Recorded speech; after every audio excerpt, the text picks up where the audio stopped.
Yeah, I mean, sometimes was like getting all surfboards with a broken nose, a bit like everywhere, back in the days, like, I mean, it was some surf shop on the main island, but all the gear were coming from Hawaii and it was super expensive. And then for us was like other places around the world, when you don't have money, you get like piece of wood and or like, yeah, broken surfboard, maybe one fin's missing, maybe the nose missing, but you don't care, it's like all brown and a bit like rough because of the fiberglass, like I was like, okay, let's go, we go. So we're starting to change places, and we didn't have cars, so we had to hitchhike, and at that time, like I said, like was not too many people, not too much cars, so sometimes we're like walking, for 1 hour on the side of the road, like super hot, and then one car was coming.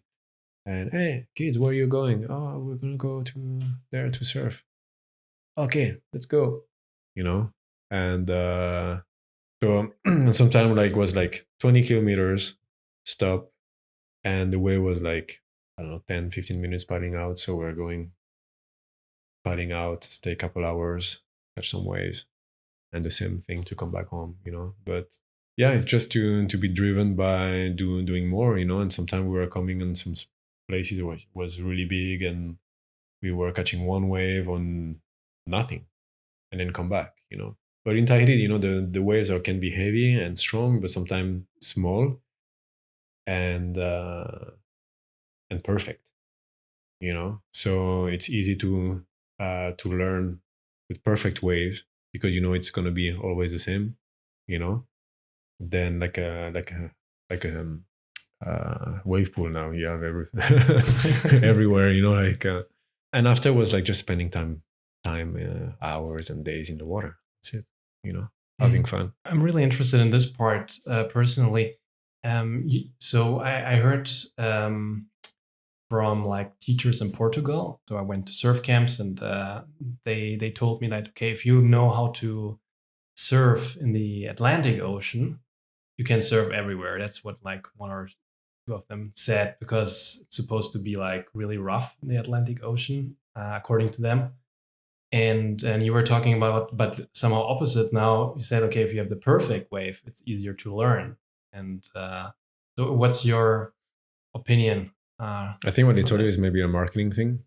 That's the best. It's the best. Okay. Learning Portugal is the best place on earth. If you surf here, you can surf anywhere. No, but it can be true also, because the best surfers in competitions from Tahiti, they almost all of them, they're from the main island. And the main island, they could surf beach breaks and further out reef breaks. So they can combine the training, surfing not so good waves, and then surfing outside some perfect waves. They have a good combination. So then you can adapt to any waves in the world. But if you surf mostly at the reef, the wave was perfect or are perfect, but the problem is like you get used to perfect waves. I learned to surf even more when I was based in Hawaii, because in Hawaii, um, there is no lagoons. It's the waves are more like here in the Canary Islands, or like basically everywhere where there is no reef. You know, so um, so I had to adapt to new, uh, more current, not easy to watch where the waves are coming. All this Tahiti. Yeah, you sit there and say, "Oh yeah, it's coming." Okay, you turn, you go. You know, so like Indonesia, for example, the Philippines, everywhere where there is reef, it's easier. That's why a lot of people want to go there, because it's cheap, and also surf good waves, perfect waves, like you Yeah. know. And then the rest of the world is pretty, yeah, nature is pretty hectic. The waves are more, yeah, more difficult to ride. Yeah. Yeah, So maybe for people that are not really so much into surfing, so why is a reef break easier than going like out in the ocean. If I understood you correctly, or a beach break, for example. So can you maybe explain like the differences, just Yeah. like just The, briefly? the beach breaks, of course, from the beach, it's sand. Okay, so it's sandbars. Yeah. So it depends on the direction of the swell, the current, so the sandbars. So we're talking like moves. about the beach with just Exactly. sand, like how you would imagine like a Like maybe Portugal commercial or beach. Yeah. exactly. So in the beach break, sometimes you have some surf spot, or it's always the same. For example, you have a point with rocks and then sand. So there is always the same current. Mhm. So it's always the same. Even if there is sand, it's always the same, you know. But most of the time, the sandbars moving depend on the swell, the direction, and the tide, you know. And you can have like one perfect day, and the next day you show up, and then it's not the same anymore. Then you need to readapt, you know. Reef breaks, the reef doesn't move. I'm sorry, and this makes it more difficult, right? More exactly, more difficult. You know, in the reef is always the same, doesn't move. So when the wave comes, it hits the reef and follow the reef. You know, it wraps around the reef. You know, so that's you have one point where to take off, you ride the wave, and then you kick out. But the wave is always the same design. Yeah. You know, same direction, same direction, design. and Yeah. same. Yeah. Yeah. Exactly. Okay, and in Tahiti you said, but if you go further out, there are like more nicer waves than reef breaks, or did I understand? No, what I was saying is that where my friends come from, it's a river mouth. You know, the river goes out, and then it's like all the sand on the side, and the current of the river plus the swell coming makes the wave. Okay, makes the waves. But one of the spots where they used to train, on the outside, further out, was a reef. You know, so they could train on the beach break, and when outside was working, they could paddle out and catch some wave at the reef. Okay. So they had two different quality waves, you know, in one spot, you know. Or if not, they were like, okay, this weekend we're gonna train in the beach break, and after go somewhere else where there is a reef, you know. Yeah. Okay. So now you're like you probably were already surfing pretty well, but just like as a hobby. So how did you become like more professional? And I think this is also connected to you moving to Hawaii. Is that correct? Exactly. So maybe you can Yeah. explain a little bit like the transition here, and why you had to move to Hawaii. Also, maybe why couldn't you stay in Tahiti? Well, I mean, it's like now, you know, like I think Hawaii is the ultimate, the place to be. You know, the mecca of surfing and windsurfing also back in the days. And if you want to be pro or even not pro, but sometimes I mean, it's like I want to go to Hawaii, you know. And at that time, like to be seen or recognized, or you had to go there. You know, that was the place. You know, it's like in Europe for skiing, you go to Chamonix, for example, or you know, or climbing, you have to go to Mont Blanc or Everest. You know, so my goal, yeah, I was checking the magazines, and I wanted to become a professional, and but I had to go to Hawaii because back in the day, there was no internet, no GoPro or nothing, you know. So it's like, okay, the photographers every season they're there, you know, and so you have to go there and show what you can do, and it's like a proven ground, basically, you know. So So basically, you were discovered by photographers. exactly. So you went to Hawaii first, without any sponsorship or anything. You just decided I'm going. Like your mother decided, let's go to Tahiti. Yeah. The thing is, like, I met for windsurfing, I'm talking about. I met a couple pros. They were coming to Tahiti, and uh, and one day I asked one of uh, one of the most famous in windsurfing. He was he's Tahitian, but he used to. He's from New Caledonia, and I said, "Hey, Robert, I want to become a pro. What should I do?" And at that time, he was part of the Quicksilver team, international Quicksilver team, and so I took my scooter and I went there and asked him. I said, "Well, you have to come to Maui, to Hawaii," and with the help of other friends, they were adults because, like I say, windsurfing.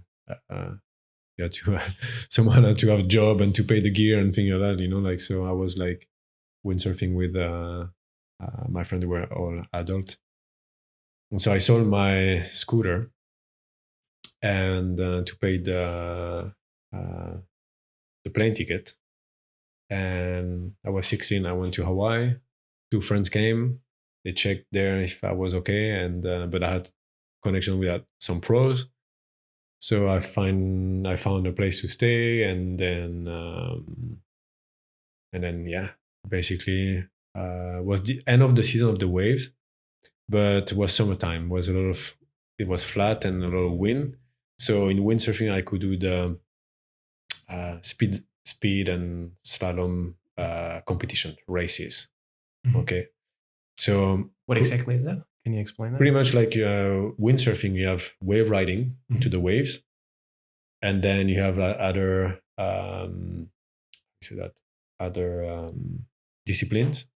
So it's pretty much like you have buoys, and you go like 4 or 5 or 10 people at the same time, and you race, and the first one win the race, and you go around the buoys. So that was like the Hawaiian Championship.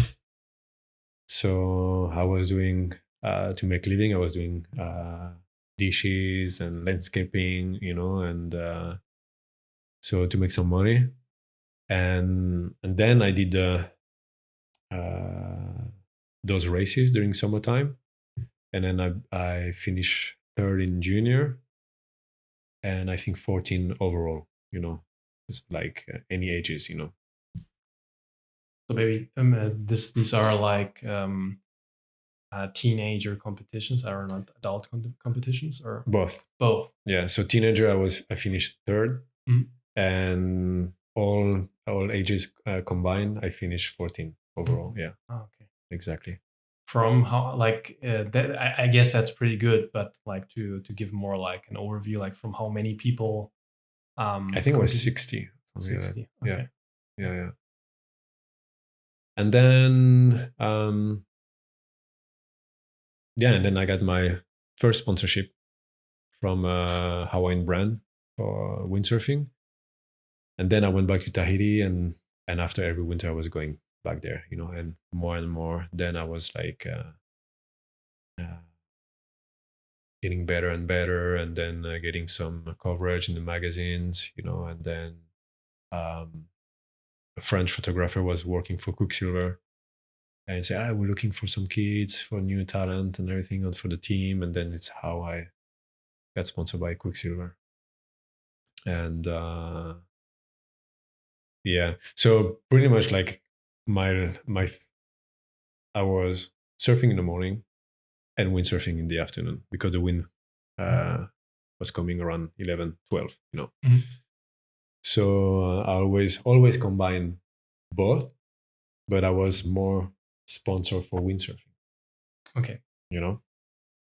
And after kitesurfing arrived in 98, 99, and so my sponsors start to make the gear also, so I could benefit also from the kitesurfing gear. And windsurfing at that time was like a little bit going down, like professionally, was less and less money. And for me, I needed like something fresh, new, and to get, to continue and be motivated and also continue the lifestyle. And and I was always open to new things, So boom, I went into kite surfing for a while. And so I continued a little bit of windsurfing because I had some contract with sponsors. But step by step, I was like leading with the windsurfing. So I was more like kite surfing and surfing after that.